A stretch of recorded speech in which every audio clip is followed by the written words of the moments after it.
पाकिस्तानी की बात हो, हिंदी अंग्रेजी की बात हो, तो अगर अंग्रेजी में कुछ लिखा जाए, इंग्लिश में कुछ पढ़ा जाए, तो ऐसा नहीं है कि हिंदी को हम पिछड़ा कर सकते हैं। हिंदी अपने आप में एक समृद्ध भाषा है।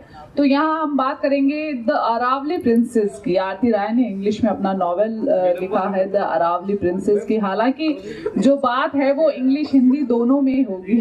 भाषाओं की भारत ऐसा देश है जहाँ पर भाषाएं कभी भी बीच में नहीं आई, एक्सप्रेशन के बीच में कभी भी भाषाएं नहीं आती हैं। तो यहाँ पर भी हमारे साथ अभी आरती राय मौजूद हैं। हम बात करेंगे द अरावली प्रिंसेस पर। इंग्लिश में ये नॉवेल है जिसे हाल ही मैंने पूरा किया है। तो अरावली प्रिंसेस एक ऐसा नॉवेल है कि आप पहले शब्द से लेकर आखिरी शब्द तक एक लय में पढ़े जाते हैं। जैसे कोई कविता आप पढ़ रहे हैं तो एक लय में पढ़े जाते हैं।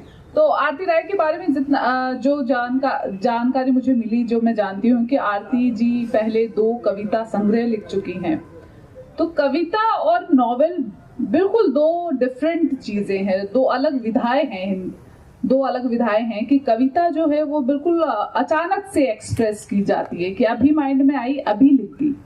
और वहीं नॉवेल के लिए एक पेशेंस की जरूरत होती है, धैर्य की जरूरत होती है, लंबा समय देना पड़ता है। वहीं जो पोएट्री जो होती है उसके लिए आप तुरंत लिख सकते हैं, तुरंत जैसे ही दिमाग में आए।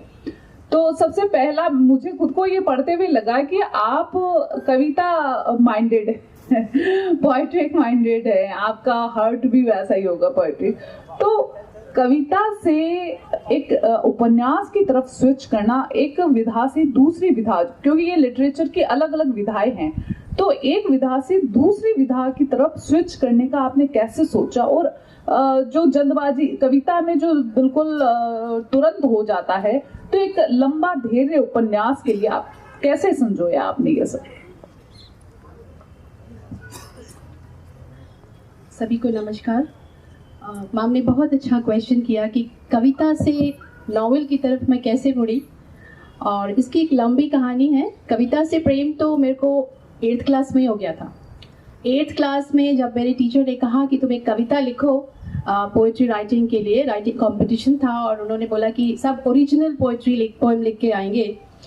तो 8th क्लास का एक बच्चा बहुत ही हेजिटेंट होता है, लिख नहीं सकता उतना अच्छा, कोशिश करता है, वो सिर्फ एक कोशिश होती है। तो हम सब लिख के ले गए और मैम ने कहा ठीक है और अच्छा लिख सकती हो आरती। 3-4 बच्चों को सेलेक्ट किया उन्होंने और बोला ठीक लिख सकती हो और अच्छा कर सकती हो। तो वहाँ से शुरुआत हुई। एक जो पिक करने की बात है, मैम ने मुझे वहाँ पे पोक किया मेरे पोएटिक लव को, और उससे मैं आगे बढ़ी। फिर मैं महीने में 1-2 कविताएं छोटी छोटी लिख के उनको दिखाती और बहुत खुश होती और कहती good good good good going. तो मैं ऐसे आगे बढ़ी और लिखती रही और बहुत सारी डायरियाँ भरी मैंने। नियरली आज प्रेजेंट टिल डेट मेरे पास 3000 से ज़्यादा कविताएं हैं, वो 8th क्लास की पहली कविता को लेकर आज तक। तो उसको मैं डायरी में पहले रखती थी और कुछ लोगों को दिखाती थी, अपने टीचर्स को, अपने यूनिवर्सिटी प्रोफेसर्स को, तो बहुत खुश होते थे। और वो उस वक्त इतना कुछ नहीं था कि अपन फटाफट जाके इसको पब्लिश कराएं, या कोई ऐसा डिजिटल प्लेटफॉर्म भी नहीं था कि आप जाके वहाँ शोकेस करो और आपके पोइट्री पे बहुत सारे कमेंट्स आ रहे हैं, अच्छे अच्छे पोइट्स लिख रहे हैं, कुछ कह रहे हैं, मोटिवेशन दे रहे हैं, ऐसा कुछ नहीं था। तो ठीक है, लिखती रही और लिखने की फ्रिक्वेंसी कम हो गई। और ठीक है, बहुत सारी चीज़ें हो जाती हैं लाइफ में, मैरिज, ये वो सब। देन उसके बाद मेरे हस्बैंड संजय राय जी खुद बहुत अच्छा लिखते हैं। तो मुझे पहले ये फ़ोन्स वगैरह बिल्कुल पसंद नहीं थे कि ये बहुत ही अनवांटेड सी चीज़ है, क्या रखना। जब मेरे पास पहला फ़ोन आया तो मैं उसको यूज़ करके ऑफ कर देती थी, और कि अब ठीक है मैंने बात कर ली तो let the world go to hell, जिसको बात करनी है वो आएगा मुझसे बात करने। फिर मुझे इन्होंने बताया कि नहीं, तुम अच्छे पोइट्री के लिए अच्छे अच्छे सेशंस हैं, अच्छे अच्छे प्लेटफॉर्म है, डिजिटल है, जहाँ तुम अपनी पोएम्स को रख सकती हो। तो मैंने सर्च किया और मुझे अमेरिकन पोइट्री सोसाइटी मिली, और फिर केल्विन सोसाइटी है, ऑल पोइट्री राइटिंग है, ये सब बहुत सारे अच्छे प्लेटफॉर्म मिले जहाँ मैंने अपनी पोम्स रखी। और शुरू में इंग्लैंड के पोइट्स थोड़ा क्रिटिसाइज करते थे, इट इज़ टू इमोशनल। उसके बाद अमेरिकन पोइट कहते थे वाओ अ डिफरेंट पोएम, तो मुझे बहुत अच्छा लगता था। वो कहते हैं इमोशंस रखना पोएम में आज के कवियों में नहीं है। वो बहुत ही, वहाँ की जो पोइट्री है थोड़ी डिफरेंट है, वो बहुत मेकेनाइज्ड पोइट्री लिखते हैं और हम लोग थोड़ा इमोशनल लिखते हैं इंडियंस एज यूजुअल।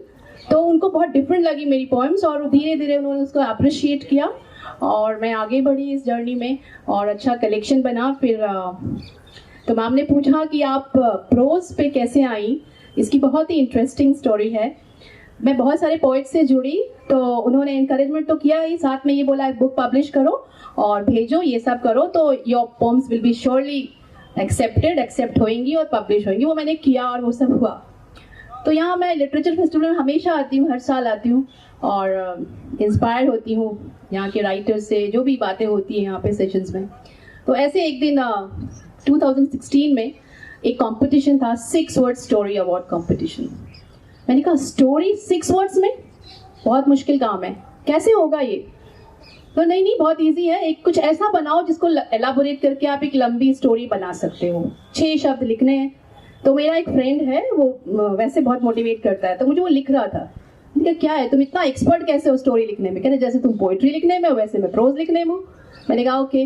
तो उसने लिखा, मैंने उस दिन कोई पार्टिसिपेशन नहीं किया, अगले दिन भी था। तो मेरे में एक जेलेसी आई कि नहीं वो लिख सकता है तो मैं क्यों नहीं लिख सकती। और अगले दिन मैंने अपनी 5 स्टोरीज प्रेजेंट की उस कंपटीशन में और उसके बाद मेरे को ईमेल आया, क्योंकि मैं वहाँ से चली गई, मुझे पता था मुझे मिलने वाला तो है नहीं अवार्ड। तो I left the session and I came back home. जब घर आई तो भाई ईमेल आई हुई थी अगले दिन कि आपको ऐसे ऐसे अवार्ड के लिए सिलेक्शन हुआ है आपका और आइए और अपना अवार्ड कलेक्ट करिए। मैंने कहा ये क्या है? फिर उन्होंने बोला कि नहीं आप तो आरती राय हैं और आपने जो ईमेल में भेजा वो डेजी पोएटेस करके है। पहले मैं एक सूडो नेम से लिखती थी, है ना, उसका नाम था डेजी पोएट्री, क्योंकि मुझे लगता था मैं एक टीचर हूँ और मेरे सारे बहुत सारे स्टूडेंट्स कनेक्टेड है और हर तरह की पोम्स लिखती हूँ मैं और मैं उस क्लास में पढ़ाऊँ तो दे माइट कनेक्ट कि यार भाई मैम बहुत हो, मैं ऐसी है वैसी है। तो मैंने कहा नहीं एक सूडो सी अपनी साइट होनी चाहिए। तो उस नाम से मैं लिखती थी। बहुत पंगे हुए कि नहीं तुम आरती राय उसको साबित करो। तो उसमें 3 महीने लग गए और मुझे वो अवार्ड घर पे आया और वहाँ से मुझे मैम मोटिवेशन मिला कि मैं लिख सकती हूँ प्रोज। और उसके बाद बहुत सारे लोगों ने मुझे इंकरेज किया कि तुम स्टोरी लिखो एंड डेफिनेटली अरावली प्रिंसेस शुरू हुई। अगर आप इस किताब को पढ़ेंगे तो आप जानेंगे कि एक ये पोएट की कहानी है, कैसे वो स्ट्रगल करती है और कैसे उस मुकाम पे पहुंचती है, कैसे अपनी नॉवेल पब्लिश करती है, कितने हर्डल्स आते हैं उसकी लाइफ में और कितनी बार वो किताब को फेंक देती है कि नहीं लिखना उसको, अब हो चुका, बहुत कुछ नहीं होने वाला उसकी लाइफ में। तो अल्टीमेटली वो जीत जाती है और इस तरह की कुछ कहानी है। तो इस तरह मेरी पहली नॉवेल बनी और अच्छे रिव्यूज़ भी आए इसके, तो एनकरेजमेंट मिला।